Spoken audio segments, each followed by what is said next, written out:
The stillness of death shall stoop over the water.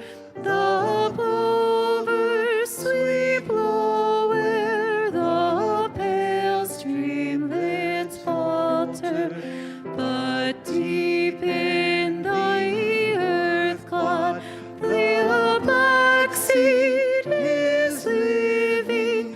When spring sounds her bugles for rousing and giving. Thank you. Please be seated.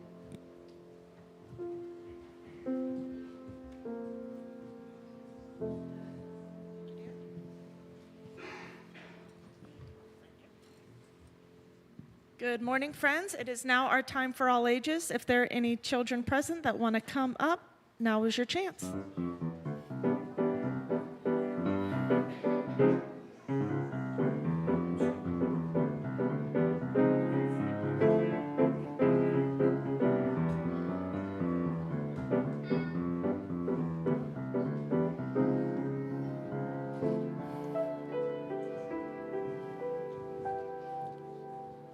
Hello, friends. It's so good to see you all this morning. We have some friends that we haven't seen in a little while. Welcome back. All right, let's get settled in. Every year, I love watching the big maple tree at the corner of Sunnyhill turn from green to bright gold. It starts slowly, right around the beginning of October. Little by little, the leaves begin to change until the whole tree becomes a magnificent golden orange. On sunny days, when the light hits just right, the tree almost seems to glow. Every time I drive up to Sunnyhill in the fall, I take a moment to pause and just look at the tree, just to admire its beauty. As the days grow colder and darker, the leaves begin to fall. It always starts near the top, particularly the top left, and I watch it come all the way down. Little by little, the pile of leaves underneath gets bigger and bigger. Eventually, only a few leaves are left hanging on. Those last ones hold tight until a windy day comes along and carries them to the ground to rest with their friends. But that's not the end of the story for those leaves. They make a warm blanket for little critters in the cold winter. They slowly break down and feed the soil, helping earthworms and other creatures. Even after they fall, the leaves still care for the world around them. When spring comes, the tree's roots soak up all those nutrients the leaves helped make. Buds appear on the branches, and soon new green leaves unfold. And the whole beautiful cycle begins again. I've watched that tree for 13 years now. It has stood tall and strong on the corner of Sunnyhill Drive, greeting us when I arrive and waving goodbye when I leave. But it's been along way longer than I have, watching over our spiritual home. And like that tree, Sunnyhill has its own seasons too. We've welcomed new families and dedicated children. We've celebrated weddings and honored those we have lost. Each fall, when I see that tree, it reminds me that every part of life has its season. Times of change, times of growth, and times of rest. And even when something ends, like the leaves falling from the tree, it gives life and love to what comes next. So, in this season of reflection, as we remember the leaves that have fallen and the friends we've said goodbye to, we can also remember how their love still nourishes us, helping us grow into each new season. And with that, we will head to our RE classes.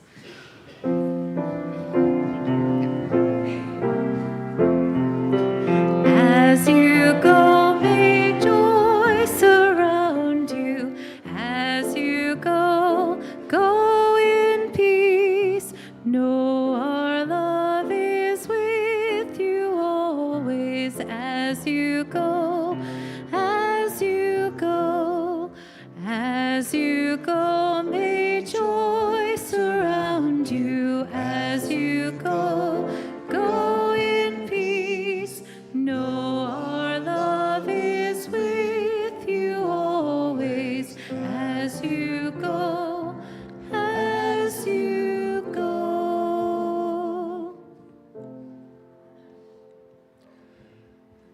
have a quick stewardship update.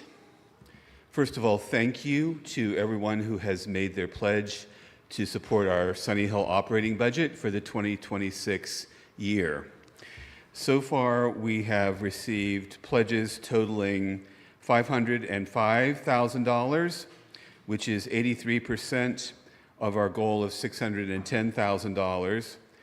And that comes from 215 pledges, which is approximately 87% of our total households. Now, our pledge campaign officially ended 2 days ago on October 31st. And some of you are probably thinking, oh, darn, I missed it. Now I'm going to have to wait till next year to pledge. But that's not the case. We will still accept your pledges. In fact, we are counting upon receiving your pledges before all is done so that we can make our pledge goal. And if you don't know already, it's easy to pledge from our website, sunnyhill.org. We also have some paper forms available if you would prefer. And thank you so much for your generous support of Sunnyhill.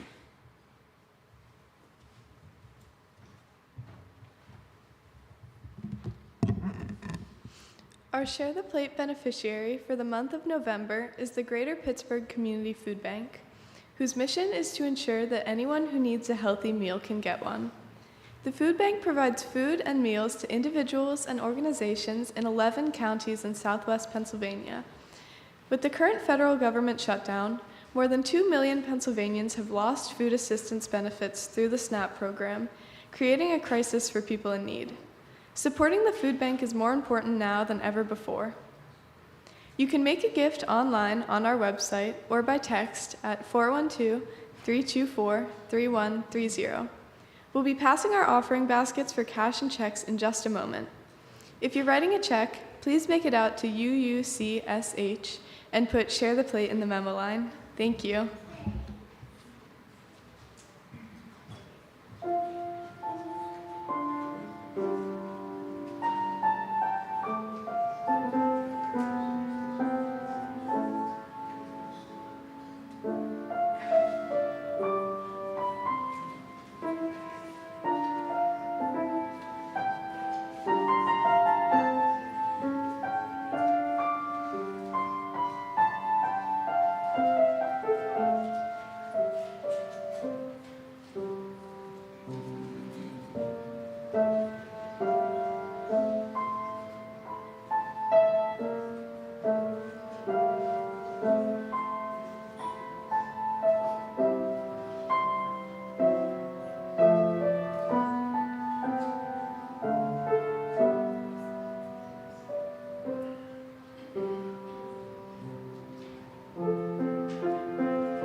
Good morning.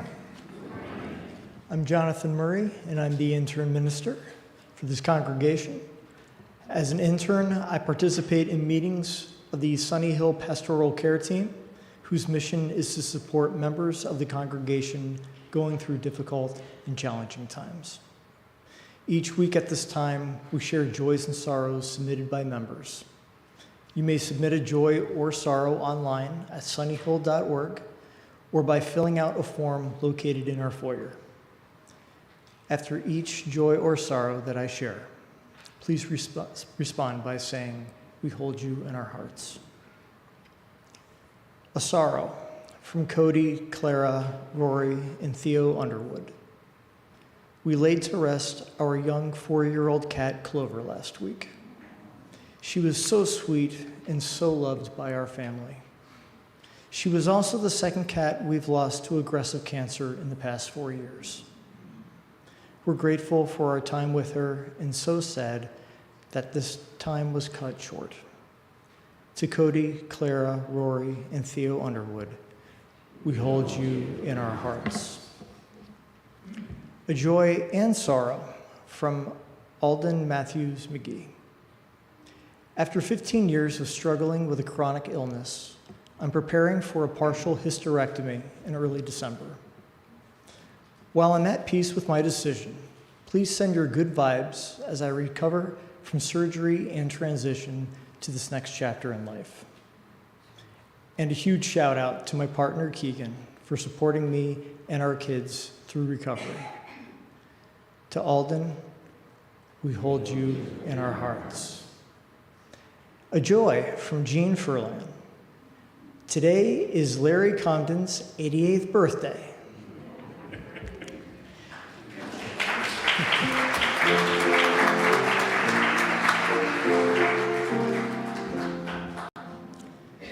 To Jean and Larry, we hold you in our hearts.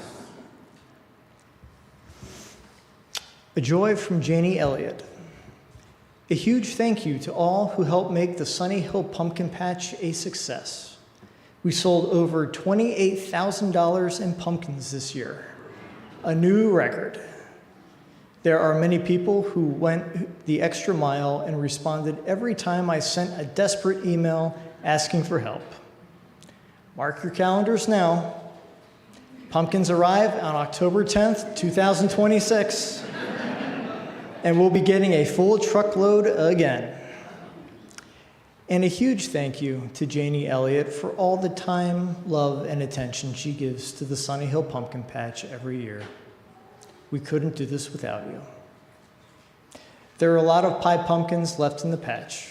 Feel free to grab a few before you leave today, no charge. They'd make some delicious Thanksgiving pies. To Janie Elliott, we say, we hold you in our hearts. Today, our candle lighting ritual will take place a little later in the service in combination with our All Souls ritual. So please remain seated for now.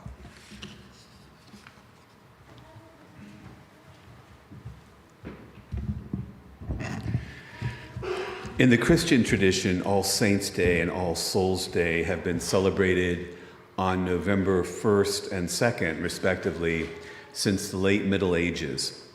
The timing of these holidays is a result of the appropriation of earlier pagan holidays that took place at the end of the harvest season and at the start of the darker time of the year. All Saints' Day has traditionally been a time to remember the saints and martyrs who have died, while All Souls' Day has been a time to remember everyone who has died, all saints and sinners, everyone who has been a part of the gathered community. In our tradition, when we celebrate All Souls' Day, we are celebrating the influence that those who have died have had and continue to have on us and on others whose lives they touched. Each year around this time, we take a moment to remember and hold in our hearts members and friends of Sunnyhill who have died in the past year.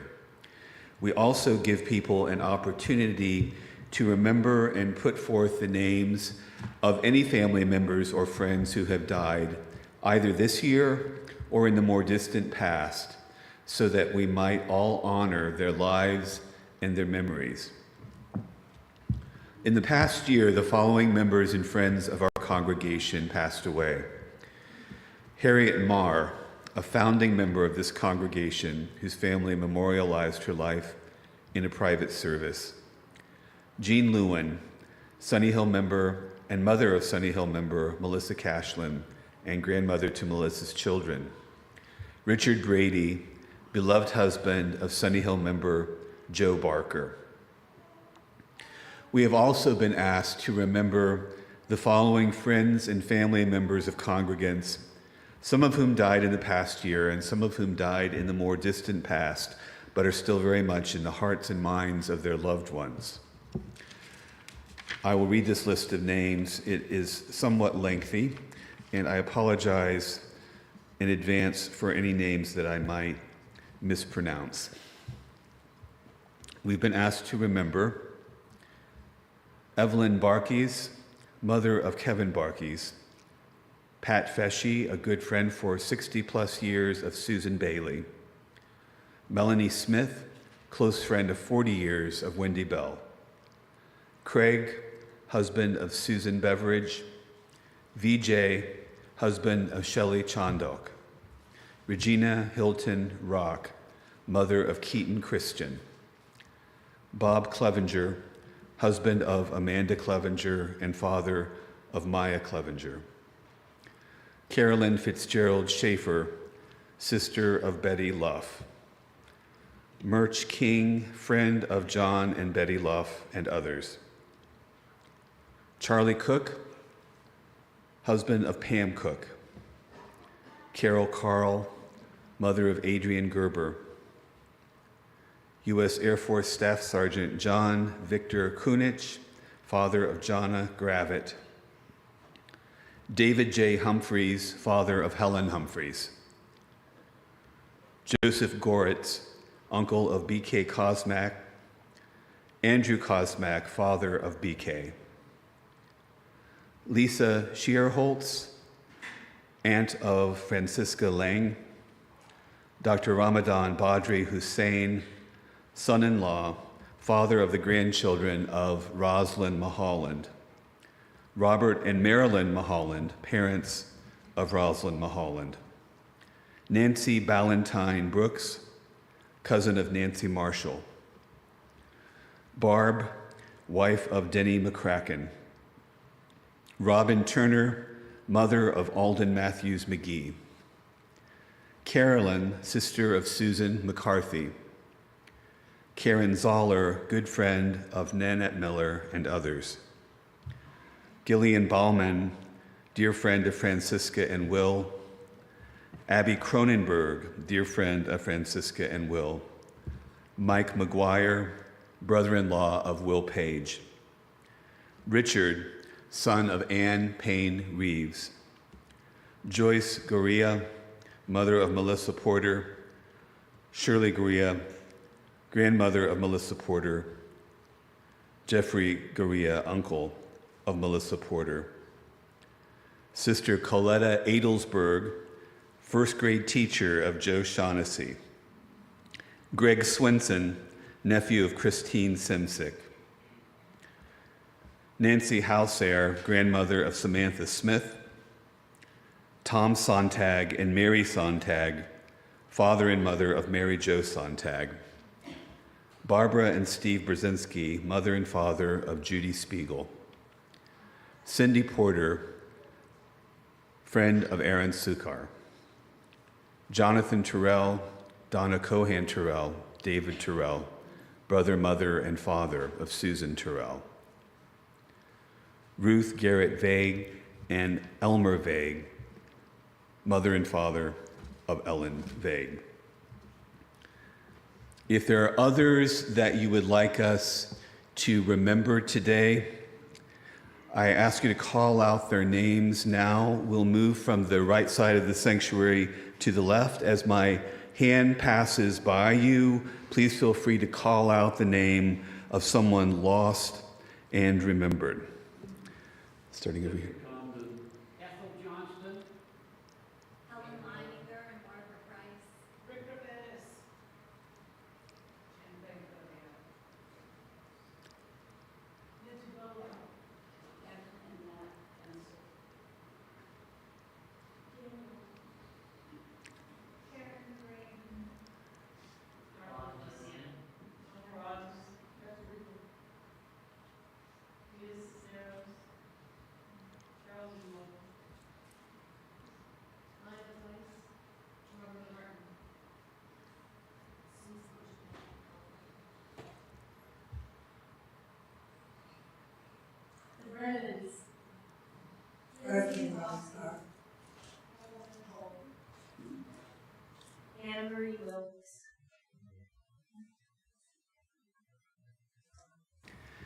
May we hold the memories of all these friends, family members, and loved ones in the heart of this gathered community. I invite you to join me in a responsive reading in honor of those whom we have loved who have died. After each line I read, please respond by saying, "We remember them." In the rising of the sun and in its going down, we remember them. In the blowing of the wind and in the chill of winter, we remember them. In the opening of the buds and in the rebirth of spring, we remember them. In the blueness of the sky and in the warmth of summer, we remember them. In the rustling of the leaves and in the beauty of autumn, we remember them. In the beginning of the year and when it ends, we remember them. When we are weary and in need of strength, we remember them. When we are lost and sick at heart, we remember them. When we have joys we yearn to share, we remember them. So long as we live, they too shall live, for they are now a part of us. Now and always, we remember them. Today we're combining our Joys and Sorrows candle lighting ritual with our All Souls remembrance ritual. We invite anyone who moved to do so to light a candle for any joy or sorrow they are experiencing. We also invite anyone who feels moved to do so to come forward at the same time to take a stone from one of the bowls that we've placed on our table, drop it into one of our vases in remembrance of any loved ones you have lost and are thinking of today. The stones in this ritual represent, among other things, our memories of loved ones who have passed on. And the ripples created by dropping stones in liquid reminds us of how the lives of loved ones who are gone continue to influence us. And placing stones together symbolizes the way we help carry our griefs, sorrows, and joys together. You may light candles or drop stones or both. And rather than our usual somewhat controlled chaos, today our ushers are going to bring up one row at a time, so please follow the ushers' leads. We're going to start with the two outside sections first and then finish with the middle section. You may also remain seated during this ritual if you would prefer.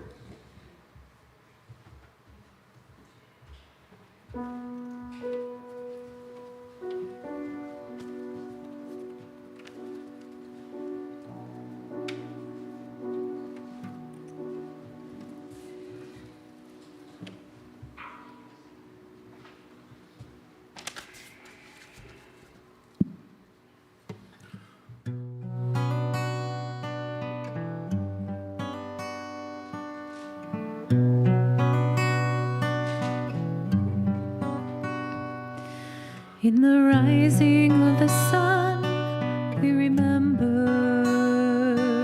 In the blowing of the wind, we remember. In the opening of buds, we remember. We remember. In the blueness of the sky, we remember. In the rustling of the leaves, we remember. As the year starts and it ends, we remember. We remember. When we're weary and need strength, we remember. When we're lost and sick at heart, we remember. When we've joys we yearn to share, we remember. We remember.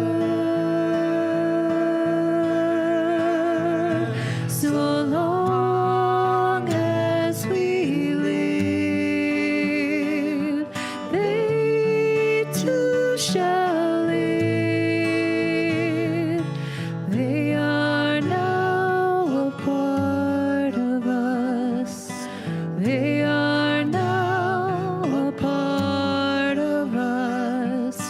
They are now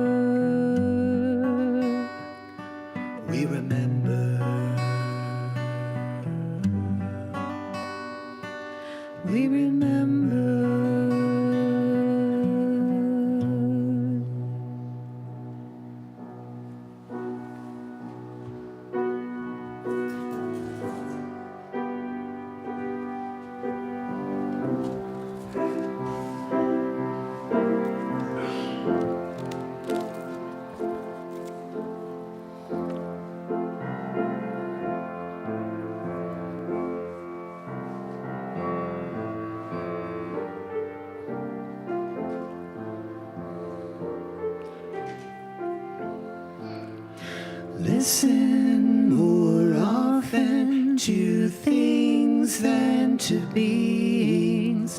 Listen more often to things than to beings. 'Tis the ancestors' breath when the fire's voice is heard.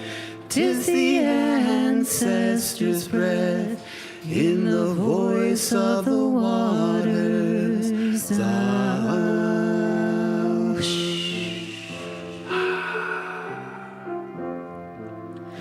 Those who have died have never, never left. The dead are not under the earth. They are in the rustling trees. They are in the groaning woods. They are in the crying grass. They are in the moaning rocks. The dead are not under the earth. So listen more often to things than to beings. Listen more often to things than to beings. 'Tis the ancestors' breath when the fire's voice is heard. 'Tis the ancestors' breath in the voice of the waters.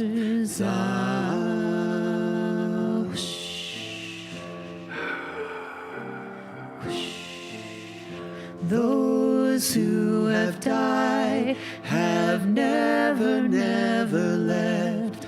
The dead have a pact with the living.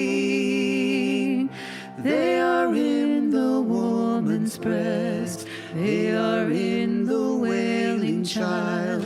They are with us in our homes.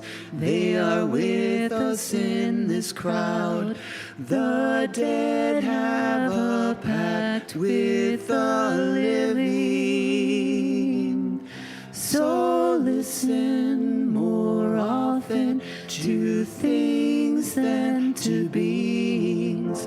Listen more often to things than to beings. 'Tis the ancestors' breath when the fire's voice is heard. 'Tis the ancestors' breath in the voice of the waters.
Please join me in the spirit of meditation or prayer. Listen for the breath of the ancestors in the autumn breeze, in the voice of the water, in the rustling trees, in the groaning woods, in the crying grass, in the moaning rocks, in every earthly thing. Listen for the breath of the ancestors in memories, both good and challenging, in remembrances of family members and loved ones, in the fires that honor them, in the stones that mark their absence. Listen for the breath of the ancestors in the things we do today, things we do to carry forward their passions and commitments, things we do because we learn these things from them. Listen for the breath of the ancestors in this shining moment as we pause together for a time of shared silence.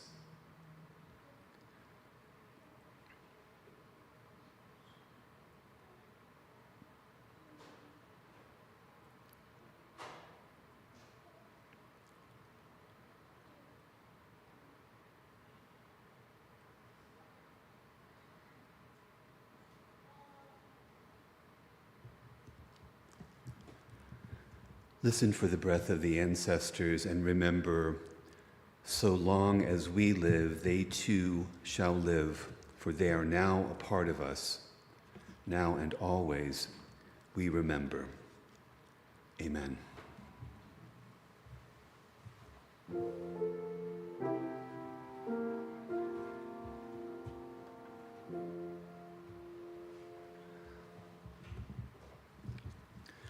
As Maddie mentioned earlier, the phrase all souls has a particularly Unitarian connotation because of something that one of our own saints, if we were to have saints, William Ellery Channing, said in one of his famous sermons from the early 19th century. Channing, generally considered the foremost Unitarian theologian and preacher of his time, said, I am a living member of the great family of all souls, and I cannot improve or suffer myself without diffusing good or evil around me through an ever-enlarging sphere. You, as an individual, cannot help but spread good or evil indefinitely around you and through succeeding generations. That's a pretty good 19th century articulation of the Unitarian concepts of individual responsibility and radical interdependence, which is to say that we as human beings have choices and responsibility for how we live our lives, and whatever we choose to do affects not just ourselves, but others within our spheres of influence and beyond, now and for generations to come. That phrase, I am a member of the great family of all souls, caught on, and as a result, a number of congregations, Unitarian congregations, took on that name, All Souls. There are All Souls UU congregations in Washington, D.C., New York, Kansas City, Tulsa, Indianapolis, and elsewhere around the country. As Unitarian Universalists, we affirm that each member of the human family has inherent worth and that each is inherently flawed. It is through the promises that we make to each other and to the universe that we call ourselves and others back into healthy relationship and back into the fold of the great family of all souls. We also affirm that what we do in our lives, the influence that we have upon others, the achievements for better or worse, extend beyond our lives. Channing wrote about the ever-enlarging sphere that reaches succeeding generations.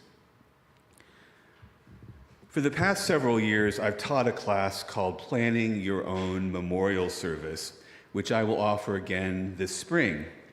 This 4-session class is for anyone, regardless of age or health status, who would like to spend some time thinking about their lives and how they might like to be remembered.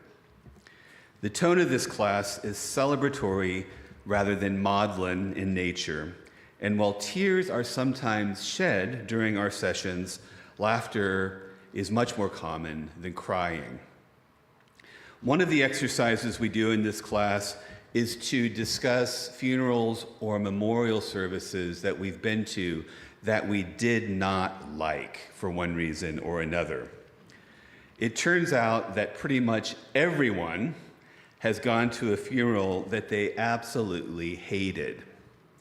And there are usually two reasons why some of these services are so problematic.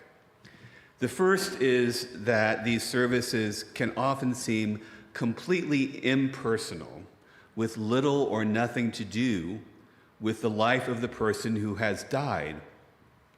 Instead, funeral services can often seem like a very dry recitation of a tired liturgy that is neither inspiring nor moving in any way. Many people come away from these services without a sense of celebrating someone's life, but rather having just completed an obligatory task that may or may not help the soul of the deceased get into heaven. Which brings me to the second objection many class participants have to some of their least favorite funeral services, namely that the stated or implied theology seems outdated or even toxic. Some class participants have described funerals that were designed to shame people into repenting rather than honoring the life of the deceased in some way. Such services can be misguided altar calls disguised as funerals. The reason funerals like the ones I've just described rub UUs the wrong way, in part, is that our own UU theology commonly features something called radically realized eschatology, a radically realized eschatology. And every time I say that phrase, I dearly hope someone will remember it and bring it up over a dinner table sometime. Eschatology is the study or doctrine of end times, how it will all end. And a radically realized eschatology means that heaven can be found in this world wherever love prevails and the gifts of life are stewarded with reverence and respect.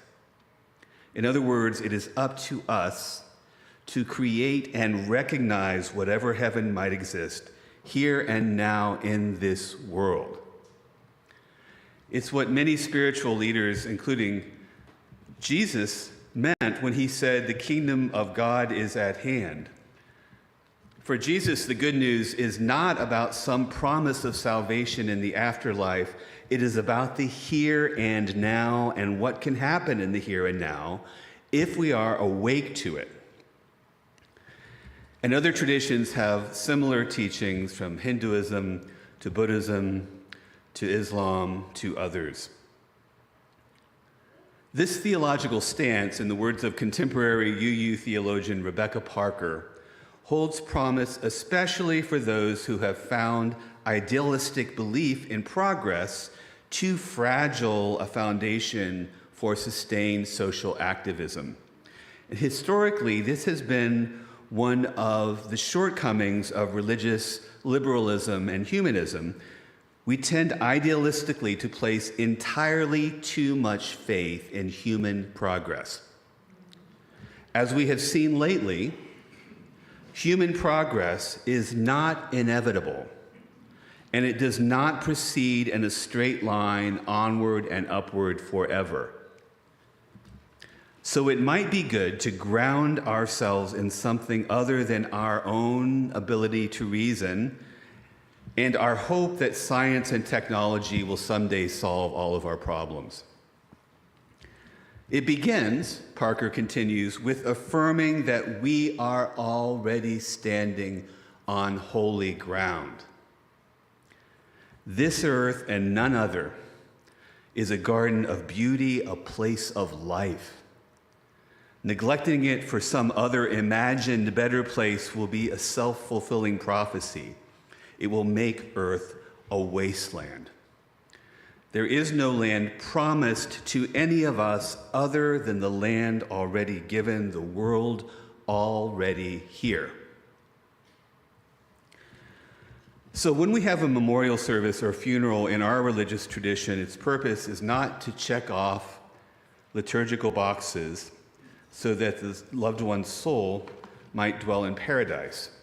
Rather, in our tradition, a memorial service remembers and celebrates the influence that this person's life had on the living and creates a space for us to carry this person's influence and help it radiate outward. Even people whom we might have found problematic for one reason or another offer us examples of either how to live or how not to live our lives, things that are passed down from one generation to the next. Again, in the words of Channing, you as an individual cannot help but spread good or evil indefinitely around you and through succeeding generations.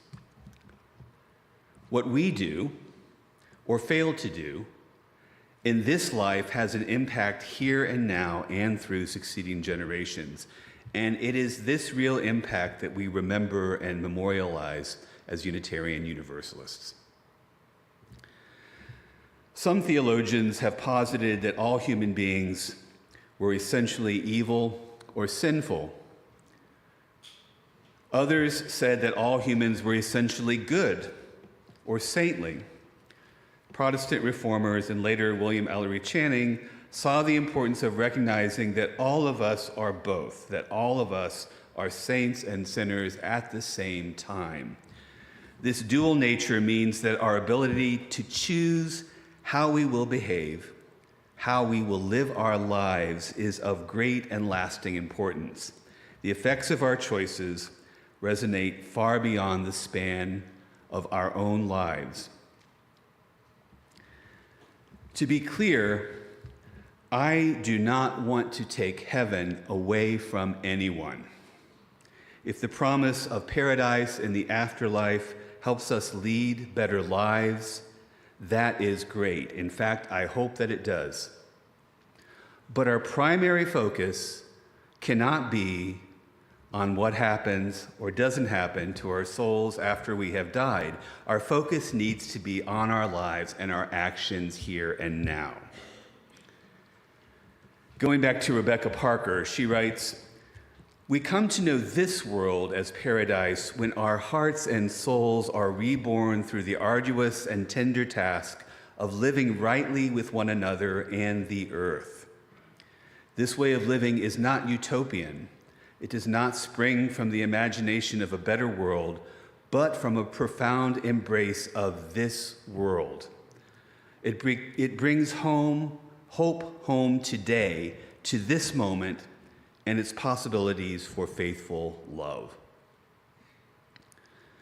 All Souls Day gives us a chance to remember family members and loved ones who have died, not as saints and not entirely as sinners, but as members of the great family of all souls.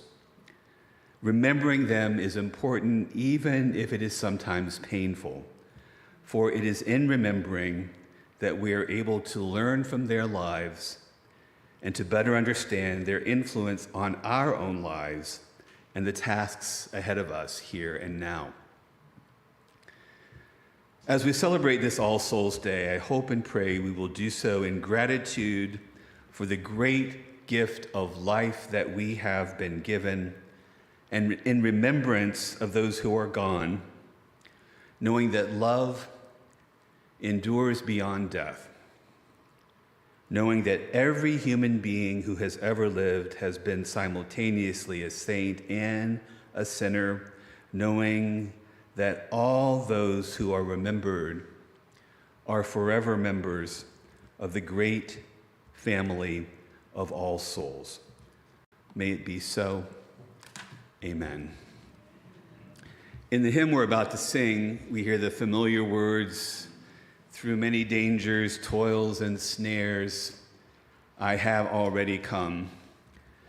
We as a people, I think, know something about dangers, toils, and snares. We who have lived through the devastating effects of a pandemic, we who have witnessed increasing attacks on the most vulnerable among us, we who have seen our national politics descend into authoritarianism and violence, we know something about dangers, toils, and snares. We know something, too, about loss and grief and despair, more than we want to know and more than we might have imagined possible not that long ago. And it is when we're in the midst of these challenges, these dangers, toils, and snares, that we are most in need of the concept and practice of grace, the practice of making space in our lives for the experience of the goodness of life itself, something like heaven on earth, even when, or especially when, things are unimaginably tough. In that spirit, please rise as you will and join in singing Amazing Grace.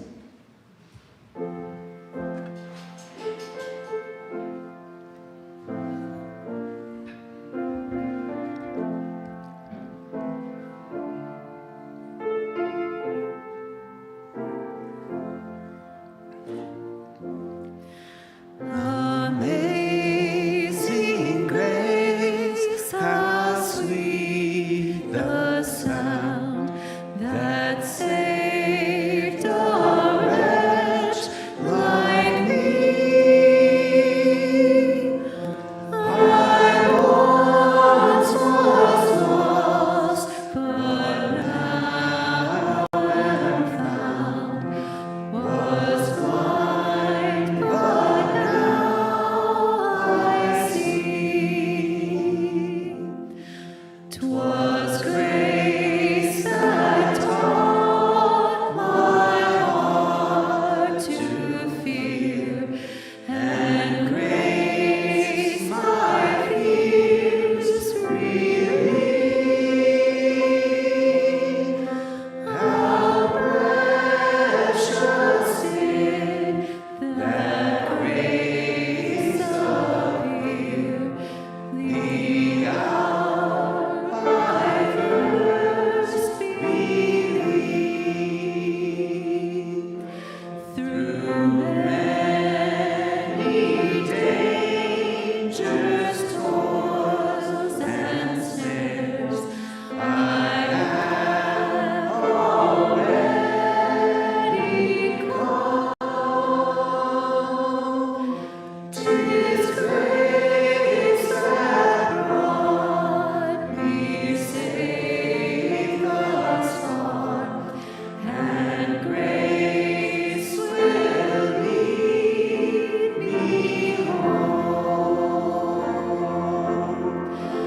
When we've been there 10,000 years, bright shining as the sun, we've no less days to sing God's praise than when we first begun.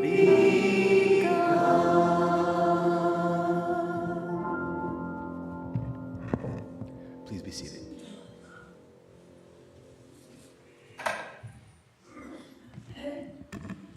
Please join me in saying the words to extinguish our chalice. We extinguish this flame, but not the light of truth, the warmth of community, or the fire of commitment. These we carry in our hearts until we are together again.